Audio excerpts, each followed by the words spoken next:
हिमाचल प्रदेश में फरी भूस्खलन। बिलासपुर में बागछाल पुल पास भूस्खलन थयुं।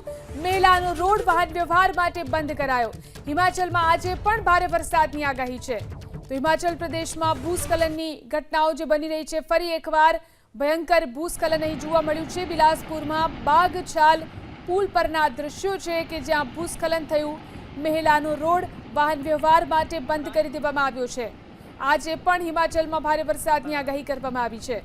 तो पहाड़ी प्रदेश में आ रीते भूस्खलननी घटनाओं वारंवार बनी रही है। हिमाचल प्रदेश में फरी एकवार आ रीते भयानक भूस्खलन जोवा मळ्युं छे, जेना कारणे અહીં રોડ પણ બંધ કરી દેવામાં આવ્યો છે। મહેલાનો રોડ વાહન વ્યવહાર માટે બંધ કરાયો છે। જોઈ શકાય છે આ દ્રશ્યોની અંદર કેવી રીતે પહાડ પરથી પથ્થરો નીચે આવી રહ્યા છે, જેના કારણે રોડને બંધ કરવો પડ્યો છે। આ સાથે જ હિમાચલમાં ભારે વરસાદની આગાહી આપવામાં આવી છે।